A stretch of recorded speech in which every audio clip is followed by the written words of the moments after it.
సువార్త ప్రకారం నీ వాక్యమే సత్యం. సత్యానికి 2 ముఖాలు ఉన్నాయి.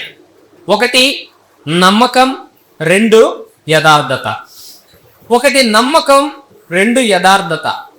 ఈ 2 కలిగినదే సంఘం. ఆయన ఆ సంఘాన్ని తన స్వరక్తం చేత స్థాపించాడు. ఆ రక్తధారలతో కడుగబడిన మనం సంఘముగా కూడుకుంటున్నాం, సంఘంగా సహవాసం చేస్తున్నాం, సంఘంగా ఆయన ఆరాధిస్తున్నాం, సంఘంగా ఆయనలో కలిసి ఆయన రాకడ కొరకు సహవాసం చేస్తున్నాం, ఎదుర్కొంటున్నాం. అయితే జాగ్రత్తగా వినండి, మనము సంఘము సత్యమైనది గనుక ఆయన పిల్లలమైన మనం కూడా ఎలా ఉండాలి? అందరు చెప్పాలి, సత్యముగా ఉండాలి.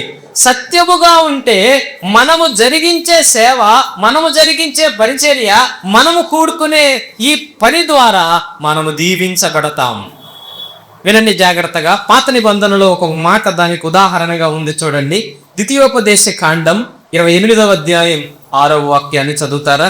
ద్వితీయోపదేశ కాండం 28వ అధ్యాయం 6వ వాక్యములో, ఈ సంఘానికి చెందిన మనం నీవు లోపలికి వచ్చినప్పుడు దీవింపబడుదువు, వెలుపలకు వెళ్ళినప్పుడు ఈనాడు కోరుకుంటుంది ఏంటి ప్రజలు? దీవెనే. అయితే ఈ సంఘము సత్యానికి స్తంభమై ఉన్నది. ఈ సత్యానికి స్తంభమై ఉన్న సంఘములో ప్రజలు కూడా సత్యాన్ని అనుసరిస్తే, సత్యాన్ని ఆచరిస్తే వారు వచ్చినప్పుడు దీవించబడతారు, వారు వెళ్ళేటప్పుడు దీవించబడతారు. దీవెనలు మన సొంతం, దీవెనలు మన హక్కు. దీవెనల కోసం మనం ఎక్కడో చూడాల్సిన అవసరం లేదు. మన దేవుడు గ్రంథములో వాటిని పొందుపరిచాడు. అందుకే ఏమన్నాడంటే, సత్యం మనల్ని దీవింపజేస్తుంది, సత్యం మనల్ని ఆశీర్వదింపజేస్తుంది. ఆ 2 సత్యాలు ఈ రాత్రి వేళ మీ ముందుంచుతున్నాను, జాగ్రత్తగా వినండి. మనం ఎప్పుడైతే సత్యం నమ్మకంగా ఉంటామో మనం లోపలికి వచ్చినప్పుడు దీవించబడతాం, వెలుపలకి వెళ్ళినప్పుడు దీవించబడతాం. సత్యానికి రూపాలు చాలా ఉన్నాయి, అందులో 2 చెప్పాను నేను. ఒకటి నమ్మకము, 2 యథార్థత. వినండి, ప్రభువు చేత ప్రభు మనల్ని మేలు చేయటానికి, మేలుతో తృప్తిపరచడానికి ప్రభు ఎప్పుడు సిద్ధమే.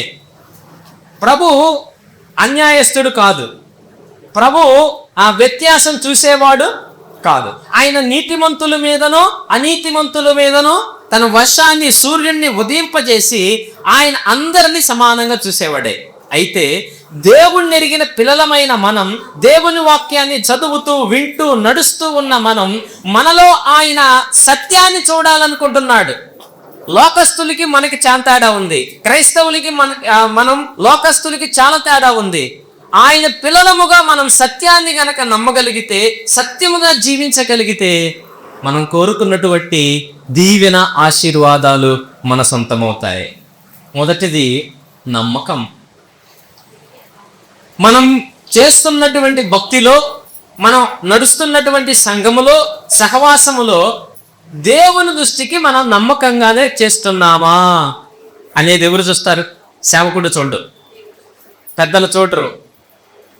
ఎవరు చూస్తారు? మన భక్తి, మనం చేసే భక్తి, మన విశ్వాసం ప్రభువుని నమ్మిన దగ్గర నుంచి ఆయన వెంబడిస్తున్నది ప్రభువుకి నమ్మకంగా ఉందా లేదా అనేది ఎవరు చూస్తారు? దేవుడు చూస్తాడు. ఎక్కడ? కీర్తన గ్రంథం 101వ కీర్తన 6వ చరణం చూడండి ప్రియులారా. 101వ కీర్తన 6వ చరణం చదువుకుందాం. అక్కడ ఎలాగో రాయబడింది. 101వ కీర్తన 6వ చరణం చూడండి. నా యొద్ద నివసించినట్లు దేశములో నమ్మకమైన వారిని అమ్మా వింటున్నారా? అర్థమవుతుందా? దేవుని దృష్టి ఎవరి మీద ఉంది? అందరు చెప్పాలి. నమ్మకమైన వారు. సంఘం అంటే నమ్మకం, సంఘం అంటే సత్యం, సంఘం అంటే యథార్థత. సంఘస్థులంటే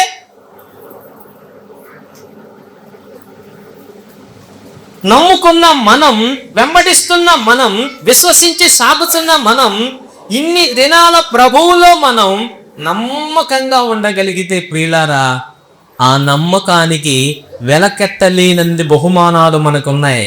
మనం ఏటో చేయని అవసరం లేదు. అందుకే దేవుడు కూడా దేశంలో నమ్మకమైన వారిని ఏం చేస్తున్నాడంట? కనిపెట్టుచున్నాడు. నువ్వు పాట పాడుతున్నావు, బాగుంది. నువ్వు పరిచర్య చేస్తున్నావు, బాగుంది.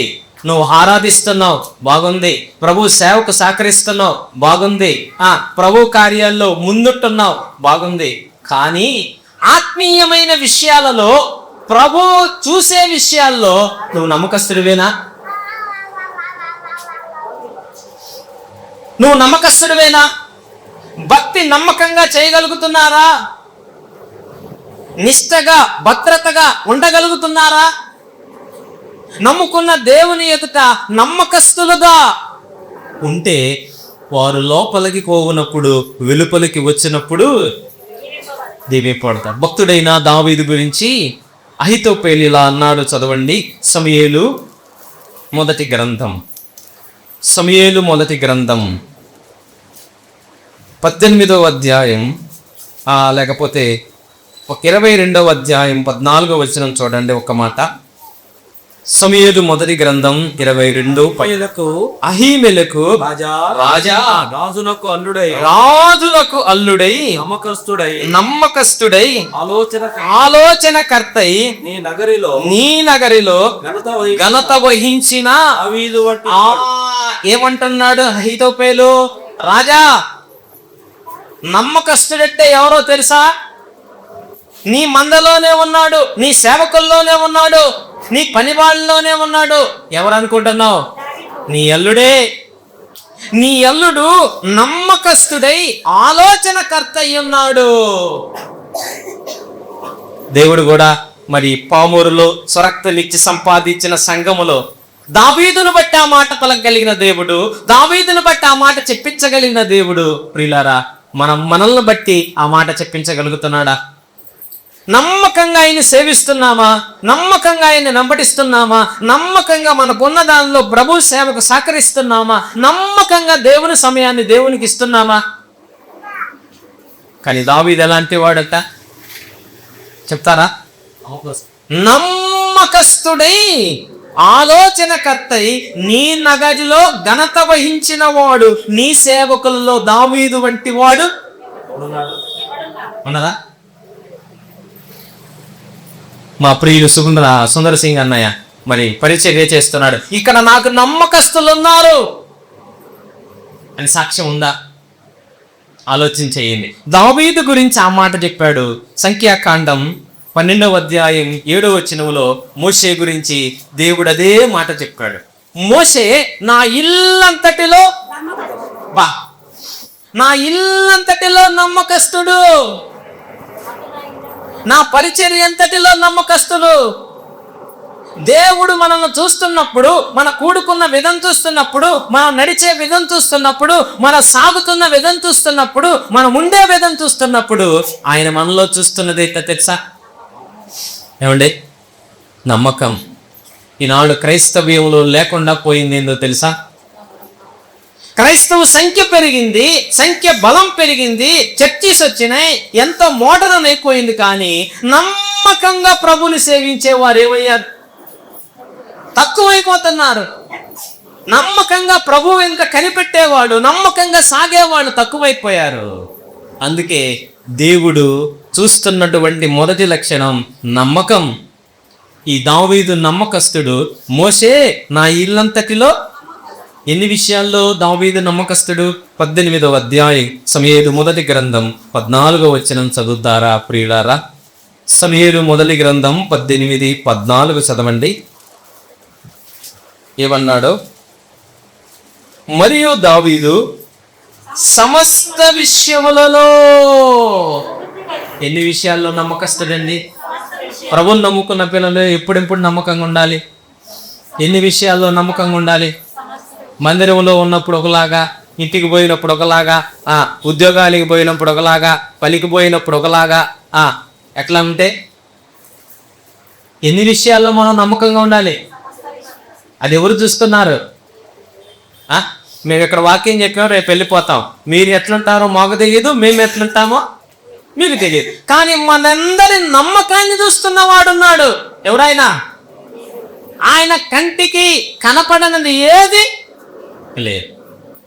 139వ కీర్తనలో అన్నాడు, నీవు నన్ను పరిశీలిస్తున్నావు, నా నడక, నా పడక, నేను కూర్చునుట, నేను లేచుట అన్నీ నువ్వు పరిశీలిస్తున్నావు. అక్కడ ఒక భయంకరమైన మాట ఉంది, ఏందో తెలుసా? నా వెనక ముందు నువ్వు ఉన్నావు.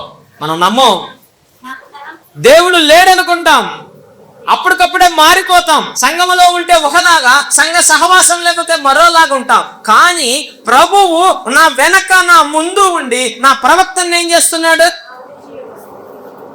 విశ్వాసులారా, ప్రియులారా, నమ్మకం ఎంత ఉన్నతమైందో చూడండి.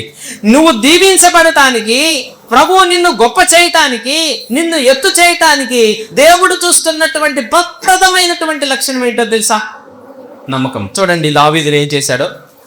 ఆయన అన్ని విషయంలో దావీదు సుబుద్ధి కలిగి పరిచయగా ఏం చేశాడు? 18వ అధ్యాయం 5వ వచనం చూడండి.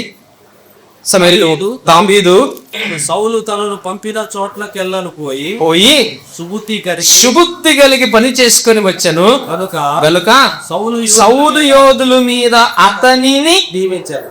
ఏం చేశాడంట? గొప్పగా చేశాడా? తక్కువ చేశాడా? సౌలు యోధులందరి మీద అతనిని నియమించాను, గొప్ప చేశాడు. దానియేలు గ్రంథములో ఈ మాట స్పష్టంగా ఉంది. 6వ అధ్యాయం 4వ వచనములో దానియేలు ప్రధానంలో ముఖ్యుడయ్యాడు. జాగ్రత్తగా వినండి. నమ్మకమైన వారిని దేవుడు గొప్ప చేస్తాడు. అమ్మా, లోకానికి ఇది నమ్మకంగా పనికిరాదు. లోకంలో అబద్ధం ఆడిపోతేత్తా, చిన్నదానికి అబద్ధం ఆడిపోతేత్తా, లోకంలో ఎలా ఉంటే బ్రతకలేం, లోకంలో అలా ఉంటే బ్రతకలేం, లోకంలో లోకంలాగా ఉండకపోతే బ్రతకలేం అనుకుంటాం. కానీ జాగ్రత్తగా వినండి, నీ సంఘ జీవితమే, నీ సహవాస జీవితమే, నీ భక్తి జీవితమే, నీ ఆరాధన జీవితమే, నీ విశ్వాస జీవితమే నమ్మకమైతే నీ దీవెన ఎవడో ఆపలేం. లోపాలు మనలోనే ఉన్నాయి, లోటులు మనలోనే ఉన్నాయి. మనల్ని మనం దేవుని ఎదుట నమ్మకంగా కనపరుచుకోలేకపోతున్నాం. చూడండి దానియేలు గ్రంథం ఏమన్నాడు? 6వ అధ్యాయం 4వ వచనం చదువుతావా? అందుకు ఆ ప్రధానులను, అధిపతులను రాజ్యపాలన విషయములో దానియేలు మీద ఏదైనా ఒక నింద మోపవలెనని ఉండి తగిన హేతువు కనిపెట్టుచుండెను గాని దానియేలు నమ్మకస్తుడై, అబ్బా, ఇది కదా సంఘానికి చెందిన వారిలో దేవుడు చూడాల్సింది. సహవాసానికి చెందిన వారిలో ఏం చూడాలి దేవుడు? నమ్మకస్తుడై. దావీదు నమ్మకస్తుడై, మోషే నమ్మకస్తుడై, పామూరులో ఉన్న సంఘం నమ్మకం, పామూరులో ఉన్న విశ్వాసులు నమ్మకమైన వారు.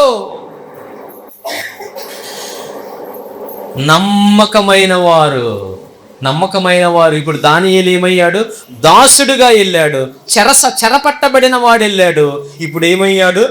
ప్రధాని అయ్యాడు. నమ్మకమైన వారికి దీవెనలు మెండుగా ఉంటాయి.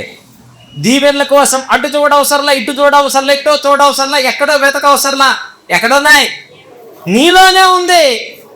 నిన్ను ప్రభు ఏర్పరచుకున్నాడు, నీకు సంకల్పాన్ని ఇచ్చాడు, ఆయన సంకల్పాన్ని నీలో నెరవేర్చాడు, ఆయన రక్తతారలతో నీ పాపాన్ని కడిగి స్వీకరించిన మనం ఆ ప్రభు దృష్టికి నమ్మకంగా ఉంటే, ప్రియులారా, దానియేలును గొప్ప చేసిన దేవుడు, మోషేను గొప్ప చేసిన దేవుడు, దావీదును గొప్ప చేసిన దేవుడు నిన్ను గొప్ప చేయడా?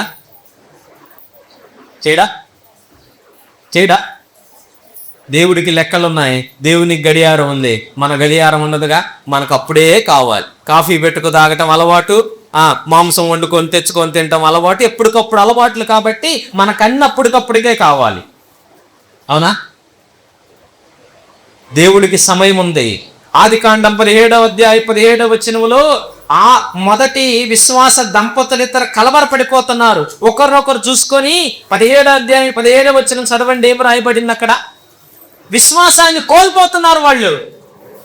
అబ్రహాము, శారా ఏమంటున్నాడు అబ్రహాం? చూడండి ఆదికాండం 17:17లో సాగిలపడి నవ్వి నూరేళ్ల వానికి సంతానం నూరేళ్ల వానికి సంతానం కలుగునా 90 ఏళ్ల సేరా చెప్పండి, మీరు చెప్పండి ఇప్పుడు, మీరు చెప్పండి, మీరు విశ్వాసం మీరు చెప్పండి ఇప్పుడు. అబ్రహాములోకి అవిశ్వాసం వచ్చేస్తుంది. ఎందుకు? లోకాన్ని బట్టి చూస్తే పెళ్ళి అయిన తర్వాత పిల్లలు ఎప్పుడు పుట్టాలి? ఏందమ్మా మీరు చెప్పండి, పిల్లలు ఎప్పుడు పుట్టాలి? ఒక సంవత్సరానికో 2 సంవత్సరానికో పుట్టాలి. 10 ఏళ్ళు నాకు పుట్టలేదు, దానికి ఇంకేమనుకుంటారు?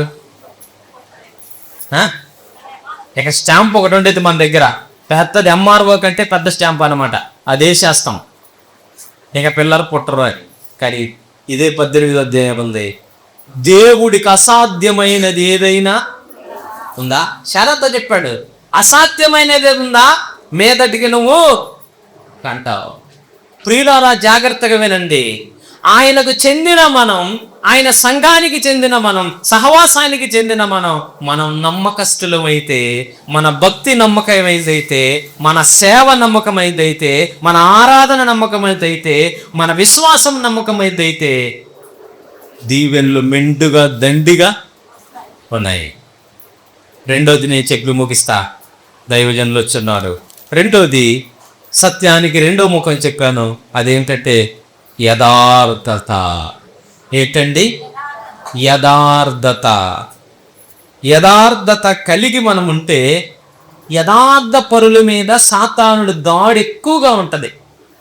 ఉదాహరణకి యోబు గురించి 1వ అధ్యాయం 1వ వచనం మనం చూస్తే, యోబు ఆ ఊజు దేశములో భక్తిపరుడు,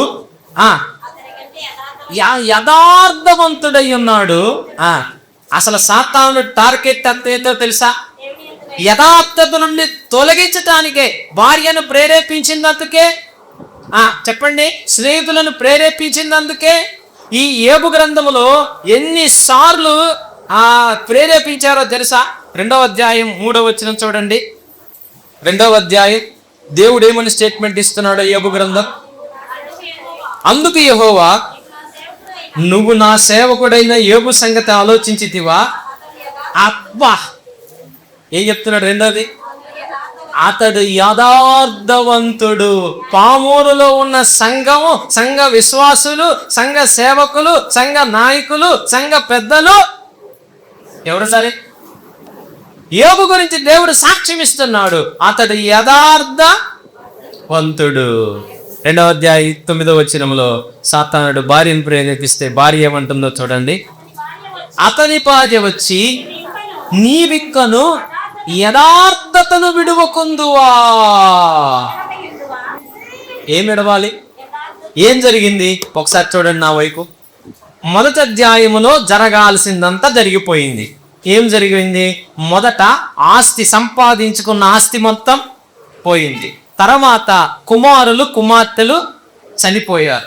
3 కుదరని రోగం యోబుకు వచ్చింది. కుదరని రోగం వచ్చి ఆ బూడిదలో పడుకొని ఉన్నాడు. అయినా దేనిటిలో బతుకుతున్నాడు? యథార్థత మీద ఉన్నాడు. ఇంత జరిగిన భార్య అంటుంది, ఇంత జరిగిన ఇంకేం దేవుడు చెప్పాలి? నువ్వు సేవిస్తున్నావు, నేను సేవిస్తున్నా, నేను వెంబడిస్తున్నా, నువ్వు వెంబడిస్తున్నావు, ఎన్నాళ్ళుగా సహవాసానికి, సంఘానికి వెళుతున్నావు. మనకేమన్నా అనుకూలంగా జరుగుతుందా? మనకేమన్నా ఆశీర్వాదంగా ఉందా? మనకేమన్నా ఆహ్లాదంగా ఉందా? ఎందుకయ్యా ఆ దేవుడు? ఎందుకో యథార్థతను విడిచి మరణము కమ్మని ఏమంటుంది? ఆయన యథార్థతను విడువల అని అన్నాడు. దేవుని చేత మేలు అనుభవించుట తగునా, కీడు అనుభవించుట? చెప్పండి. ఆయన మన జీవితంలోకి ఏది ఇచ్చినా దాన్ని మనం ఆనందంగా స్వీకరించగలిగితే మనం కోరుకున్నటువంటి విధానాలు మనకు అందుతాయి. యోబుని ఉట్టి నిష్కారణంగానే పరీక్ష జరిగింది. అక్కడ నిష్కారణంగా పరీక్ష జరుగుతుంది. ఆ పరీక్షలో యోబు గెలిచాడా, అపవాది గెలిచాడా? మీరు చెప్తారా? గెలిలా, దేవుణ్ణి కూడా గెలిపించాడు విశ్వాసములో. నోటి మాట చేతనైనా చెప్పండి, యోబు దేవుడు పాపము చేశాడని ఒక్క మాట ఏమి భక్తి అండి, ఏమి యథార్థత అండి. ఈనాడు సంఘాలు క్షేమాభివృద్ధి చెందాలి అంటే, సంఘాలు అభివృద్ధిలోకి రావాలంటే విశ్వాసులమైన మనలో ఉండాల్సినటువంటి రెండో లక్షణం ఏంటి? ఉందా? మేలు ఉన్నప్పుడు ఒకలాగా, శ్రమ ఉన్నప్పుడు ఒకలాగా, బాధ ఉన్నప్పుడు ఒకలాగా, కష్టం ఉన్నప్పుడు ఒకలాగా మారిపోతాం. ఇవాళ మారలా. చూడండి, స్నేహితులు వస్తే కూడా ఏం చెప్తున్నాడు? 12వ అధ్యాయం 4వ వచనం చూడండి. యోబు గ్రంథం 12:4. యోబు గ్రంథం 12:4. నా స్నేహితునికి అపహాస్యతముగా ఉండవలసి వచ్చును, నీతియు యథార్థత గలవాడు అపహాస్యముగా ఉండాల్సి వచ్చింది. ఎట్టున్నాడంట? నీతిమంతుడు హేళన చేస్తున్నాడు, అవమానపరుస్తున్నారు, ఎక్కిరింతల పాలు చేస్తున్నారు, గేలి చేస్తున్నారు. ఎన్ని చేసినా, భార్య సపోర్ట్ చేయకపోయినా, భార్య పక్కన నిలిచి ప్రార్థన చేయకపోయినా, దేవుని మాటలు చెప్పి బలపరచకపోయినా ఏం చేస్తున్నాడు?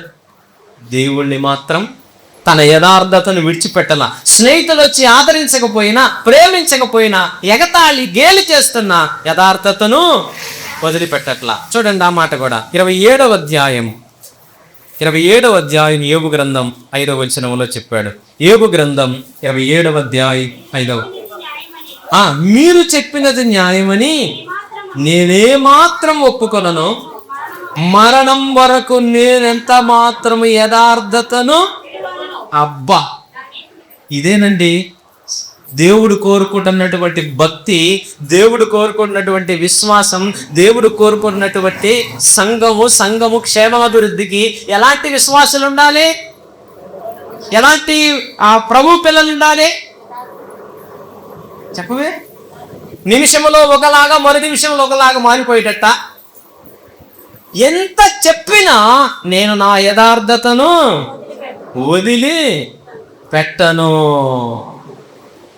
వదిలిపెట్టను.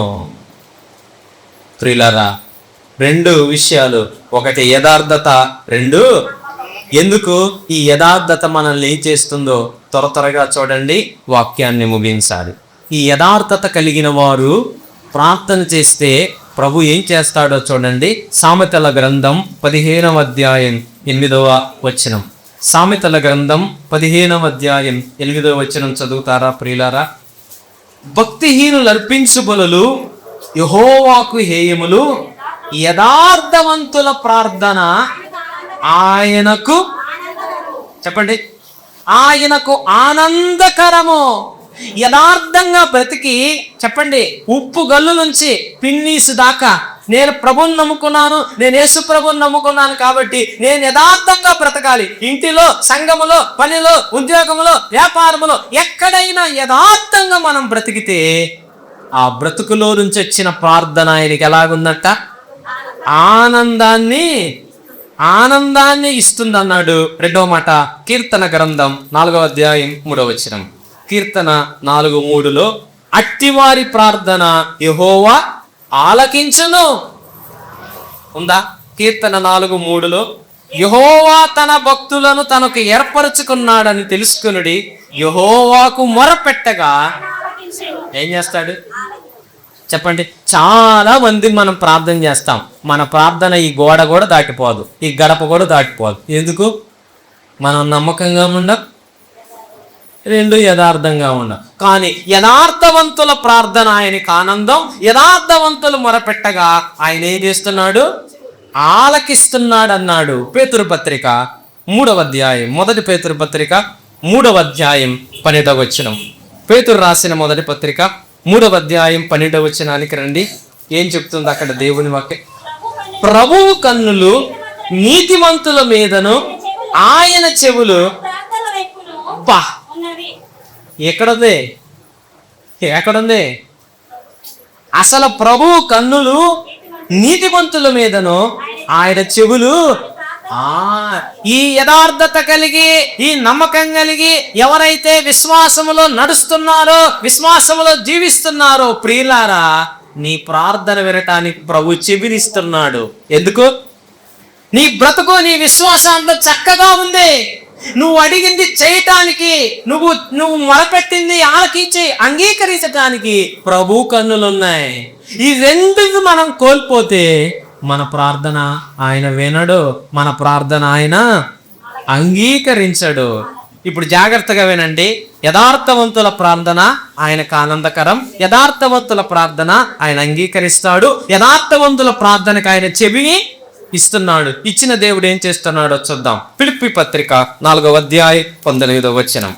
అపోస్తుడైన పౌలు ఫిలిప్పీలకు రాసిన పత్రిక 4వ అధ్యాయం 19వ వచనం చదవండి. విన్న దేవుడు, ఆలకించిన దేవుడు ఆ ప్రార్థనకి ఏం చేస్తున్నాడో చూడండి. కాగా దేవుడు తన ఐశ్వర్యము చొప్పున క్రీస్తు యేసునందు మహిమలో ఓ యథార్థవంతులారా, పామూరులో ఉన్న దేవుని ప్రజలారా, మీరు నమ్మకస్తులైతే, మీరు యథార్థవంతులైతే, మీ భక్తి జీవితంలో మీరు నమ్మకం యథార్థత దేవుడు కనపరచగలిగితే మీ ప్రార్థనలకు ఖచ్చితమైన జవాబు ఉంది. మహిమలో నుండి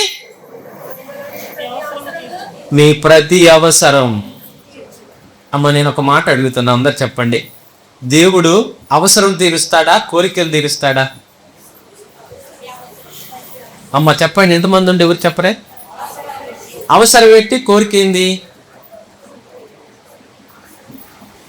ఏం చెప్పరే? ఇప్పుడు క్రైస్తవం అవసరతల కొరకు ప్రార్థన చేస్తుందా, కోరికల కొరకు ప్రార్థన చేస్తుందా? అబద్ధాలు చెప్పకండి, ఆడపిల్లలు పుడతాడు. అవసరాల కొరకు ప్రార్థన చేయటలా. చొక్కా అవసరం, ఎందుకు?